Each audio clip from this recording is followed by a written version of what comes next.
Dans ce cours, je veux parler de la façon dont, en raison du développement de la civilisation, ils ont commencé à promouvoir l'écriture et la mythologie.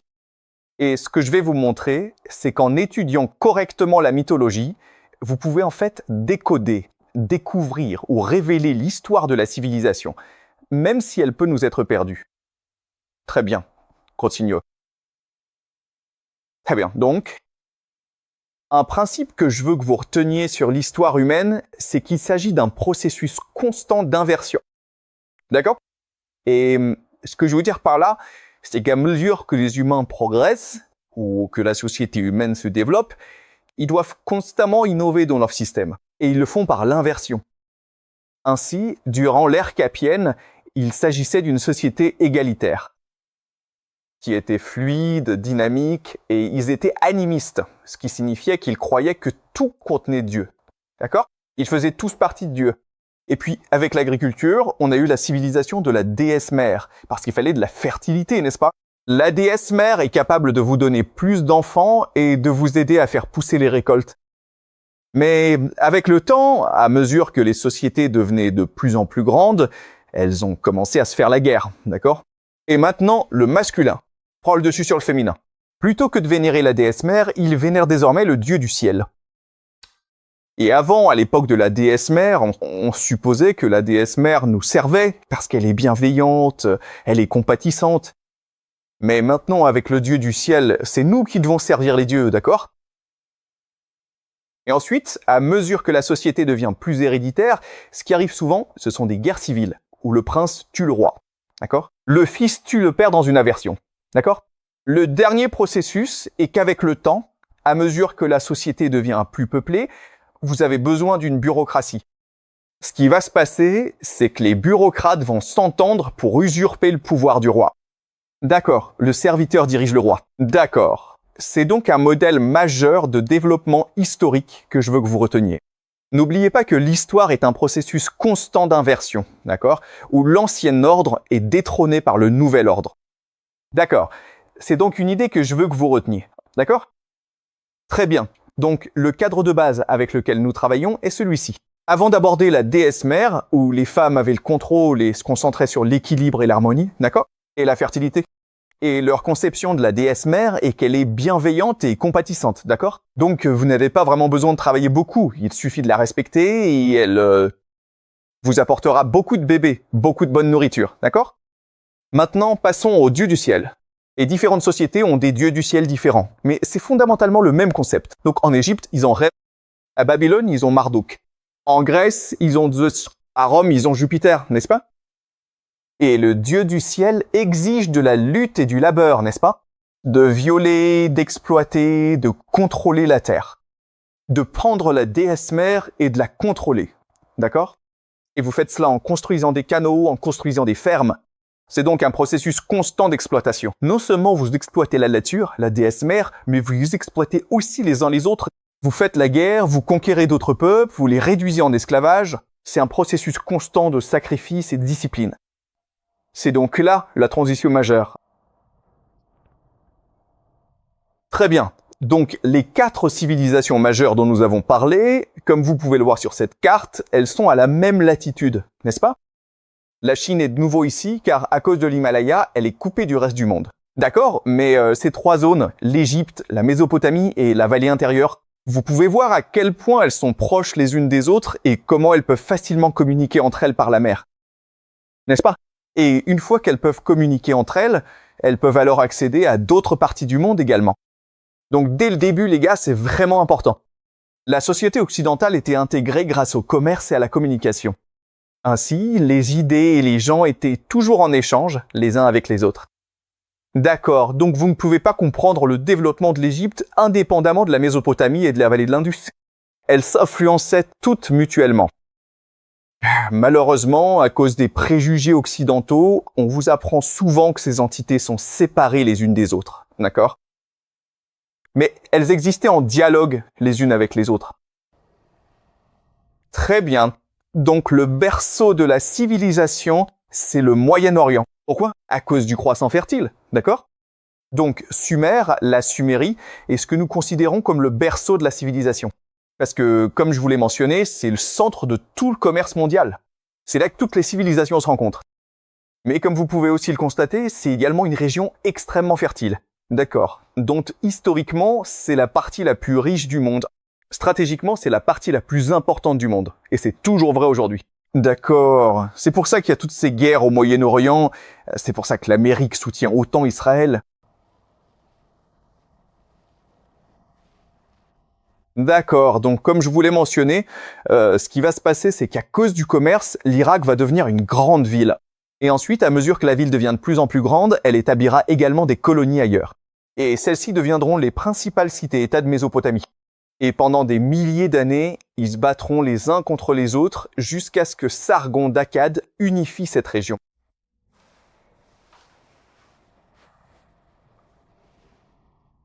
Sumer est impressionnant. Ils sont connus pour leurs canaux, ils sont connus pour leur irrigation. Et encore une fois, les chercheurs sont en quelque sorte fascinés par la façon dont ils ont réussi à faire cela. Mais une chose que vous apprenez dans ce cours, c'est que lorsque les humains se rassemblent à des fins religieuses, ils sont capables de faire des choses incroyables. Ce sont des ziggourats, ce sont des temples. Et ces ziggourats étaient le centre de leur civilisation. N'oubliez pas non plus qu'ils commencent par un temple qui s'agrandit ensuite vers l'extérieur. Et ces ziggourats sont importantes car elles sont littéralement considérées comme la demeure de leur dieu. Et ces lieux sont sacrés. Donc seuls les prêtres sont autorisés à y entrer. Les gens peuvent offrir des cadeaux aux dieux par l'intermédiaire du prêtre, mais les gens eux-mêmes ne sont pas autorisés à interagir avec le prêtre. C'est ainsi que les prêtres parviennent à garder le contrôle sur les villes. Et les prêtres eux-mêmes sont considérés comme les serviteurs des dieux. C'est de l'écriture cunéiforme, qui est le tout premier système d'écriture jamais inventé. Ce qui est intéressant, c'est la façon dont ils s'y prenaient. Alors voici ce qu'ils faisaient. Ils prenaient simplement de l'argile dans les lits des rivières, d'accord? Et ensuite, avant qu'elle ne durcisse, il suffit de prendre un roseau et de tracer quelques marques dans l'argile. Et ensuite, voici ce que vous faites. Vous la mettez simplement au soleil et elle durcit, d'accord? Et ça reste là pour toujours. C'est pour ça qu'on en a encore aujourd'hui. Parce que la pierre ne se décompose pas. D'accord? Et c'est pour ça qu'on en sait plus sur Sumer que sur d'autres endroits.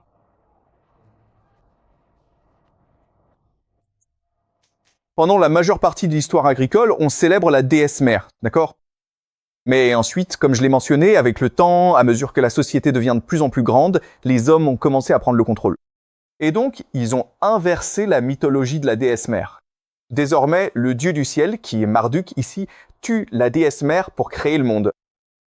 D'accord? Un processus d'allertion.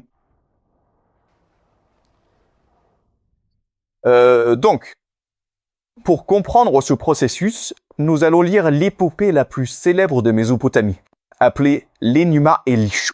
Enuma Elish signifie « lorsqu'en haut ». Donc, c'est une Bible en gros. C'est comme ce que Dieu nous a dit. Et c'est une histoire sur la création du monde. D'accord. Donc, ce qui est vraiment important à comprendre, c'est que toutes les histoires sont gravées dans la pierre. D'accord? Et encore une fois, les gars, ils étaient pas obligés de faire ça, parce que tout le monde était capable de mémoriser l'histoire mot pour mot. Et c'est ce que nous faisions historiquement. Alors, pourquoi ont-ils écrit cela dans la pierre? À des fins de propagande, n'est-ce pas? C'est la même chose dans le monde d'aujourd'hui. Vous allez voir un film.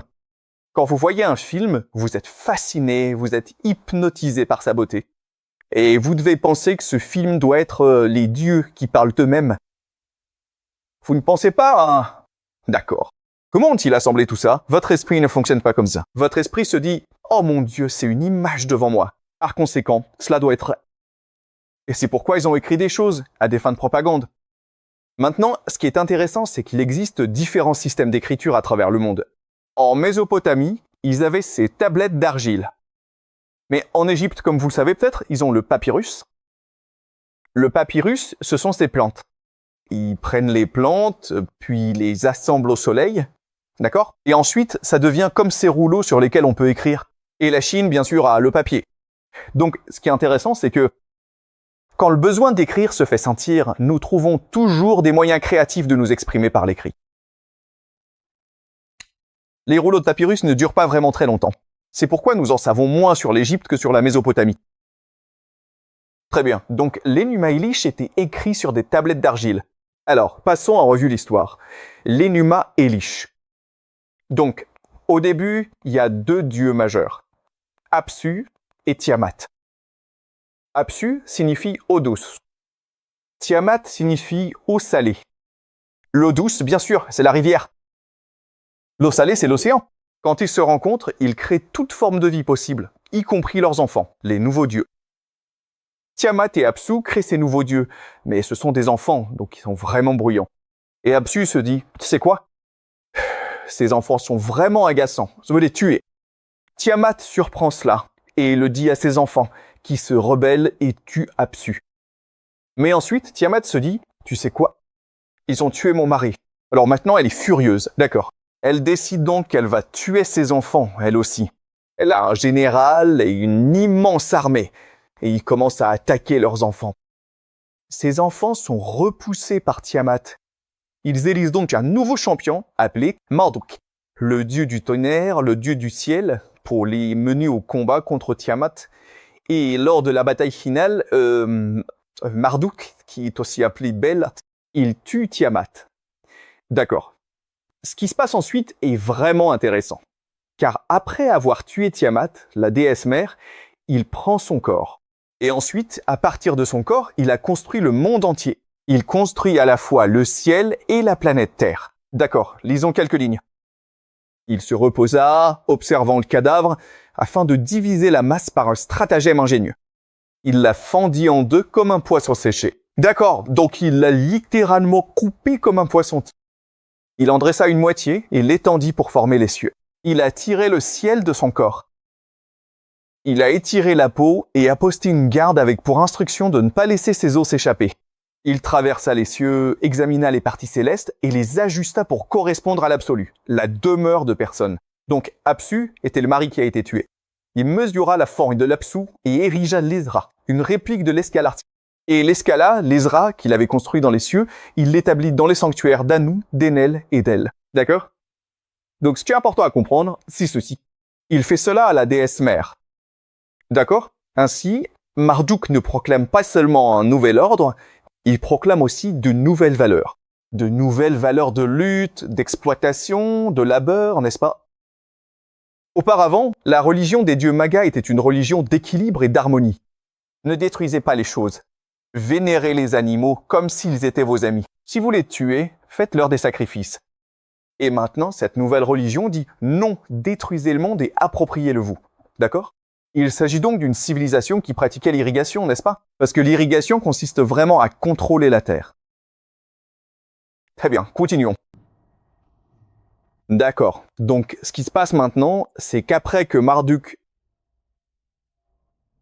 a créé le monde, il doit établir un ordre bureaucratique. D'accord? Un ordre hiérarchique. Donc il dit, il a façonné des stations célestes pour le grand Dieu et a mis en place des constellations et des configurations d'étoiles. Il a défini l'année, marqué des divisions et établi 3 étoiles pour chacun des 12 mois. D'accord? Donc en gros, il est en train de construire un calendrier. L'idée ici, c'est que toutes ces inventions bureaucratiques en Samarie servent à mieux gouverner le peuple, n'est-ce pas?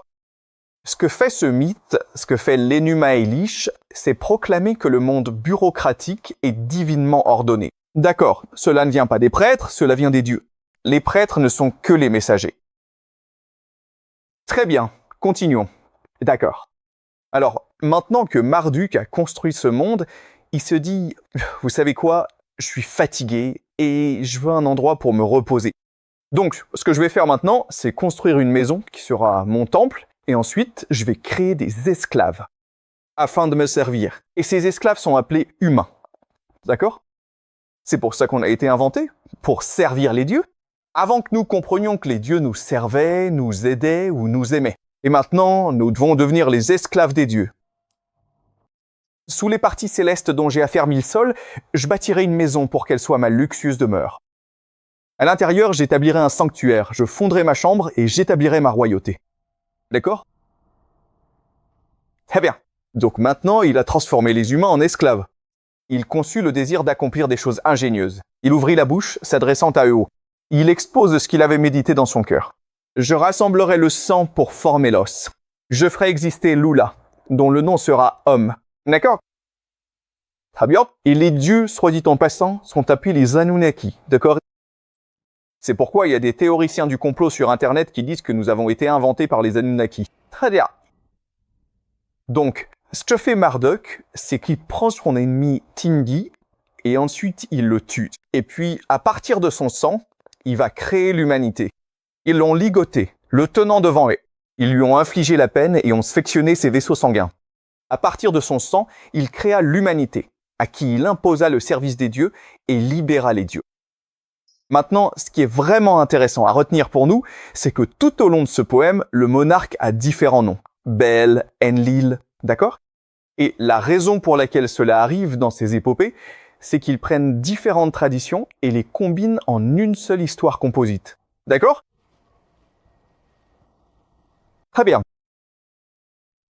Après que le sage Enlil eut créé l'humanité et leur eut imposé le service des dieux, cette tâche est au-delà de toute compréhension, car Nudimmud a accompli la création avec l'habileté de Marduk. Le roi Marduk a divisé les dieux, ou les Anunnaki, d'accord? Les dieux en groupes supérieurs et inférieurs. Il en a assigné 300 aux cieux pour garder les décrets d'Anu et les a nommés comme gardes. D'accord, donc maintenant il va créer cette hiérarchie. Donc oui, tous les humains sont des esclaves, mais il y a certains humains qui sont de meilleurs esclaves que d'autres, d'accord? Et c'est ce qui explique la hiérarchie. Donc, comme vous pouvez le voir, l'Enuma Elish a été écrit pour justifier la structure de pouvoir existante. Et honnêtement, c'est un concept qui est toujours vrai aujourd'hui, n'est-ce pas? Pourquoi avons-nous des écoles? Pourquoi avons-nous des médias? Pourquoi avons-nous du divertissement? C'est pour justifier la structure de pouvoir et l'ordre social existant, d'accord? Très bien. Maintenant, nous arrivons vers la fin. Et ceci sert à établir que Babylone est la cité divine. Si elle est divine, cela signifie que vous ne pouvez pas la quitter. Vous voulez tous être ici, même si être à Babylone signifie votre asservissement. D'accord? Élevons un sanctuaire de grande renommée. Ta chambre sera notre lieu de repos, où nous pourrons nous détendre. Érigeons un sanctuaire pour abriter un piédestal, où nous pourrons nous reposer une fois le travail terminé. Quand Marduk entendit cela, il rayonna aussi brillamment qu'à la lumière du jour. Construisez Babylone, la tâche que vous avez recherchée. Que du briques soit moulé pour Al et érigez le sanctuaire. Les Anunnaki manient la pioche. Pendant 1 an, ils ont fabriqué les briques nécessaires. D'accord, donc Babylone, la capitale, est une ville faite par les dieux pour les dieux. Et ensuite, les humains sont là pour servir les dieux. D'accord, c'est donc l'ordre divin. C'est le mandat du ciel. D'accord. Et comme vous le verrez, ce n'est pas seulement vrai pour la Mésopotamie, pour Babylone, mais c'est aussi vrai pour toutes les grandes civilisations, y compris l'Égypte. D'accord, donc c'est une tapisserie. Depuis l'Égypte, comme vous pouvez le voir, les dieux sont aux commandes. Les dieux sont les marionnettistes. Et les rois sont simplement contrôlés par les dieux. Et ensuite, les humains font simplement ce que les dieux exigent d'eux. D'accord? C'est tout simplement l'ordre naturel. C'est le mandat du ciel.